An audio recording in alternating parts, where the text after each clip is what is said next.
नागपंचमी विशेष. आटपाट नगर होतं. तिथे एक शेतकरी होता.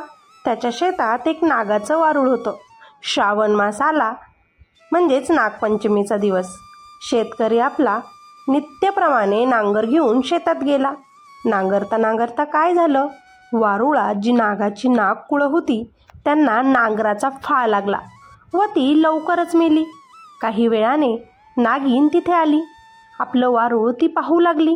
तो तिथे वारूळ नाही आणि पिल्लेही नाहीत. नागिन आता इकडे तिकडे पाहू लागली तर तिला रक्ताने भिजलेल्या शेतकऱ्याचा तो नांगराचा फाळ दिसला. तसं तिच्या मनात आलं, ह्या शेतकऱ्याच्या नांगरानं माझी पिल्लं मेली, ह्या शेतकऱ्याचा निवंश करावा असे तिच्या मनाने घेतले.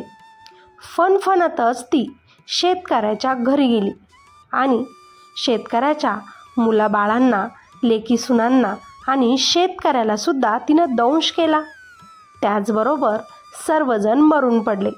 पुढे तिला समजलं की शेतकऱ्याची एक मुलगी लग्न होऊन दुसऱ्या गावी आहे. तिलाही जाऊन आता आपण दंश करावा म्हणून ती नागिन तिथून निघाली. ज्या गावी शेतकऱ्याची मुलगी दिली होती तिथे ती जाऊन पोहोचली. तिच्या घरी येऊन पाहिले तर काय, त्या मुलीने पाटावर नागिन व त्यांची 9 नागकुळे काढली आहेत. त्यांची पूजा केली आहे. दुधाचा नैवेद्य त्यांना दाखविला आहे. नागाला लाह्या, दुर्वा वगैरे वाहिले आहेत.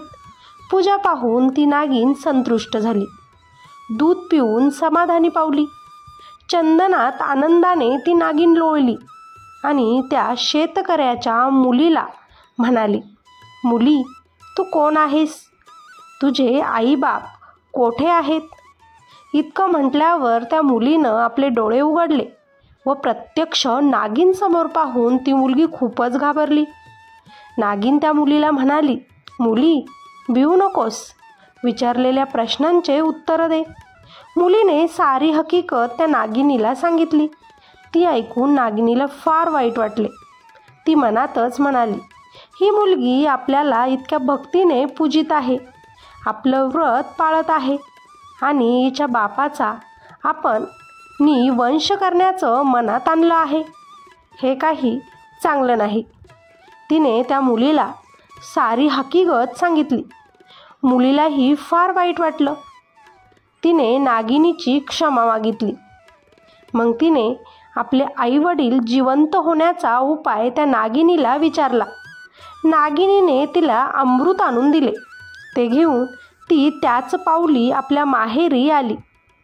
तिने सर्वांच्या तोंडात अमृत घातलं आणि काय चमत्कार, सर्व मंडळी जिवंत झाली. सगळ्यांनाही खूप जास्त आनंद झाला. तिने आपल्या वडिलांना घडलेली सगळी हकीकत सांगितली.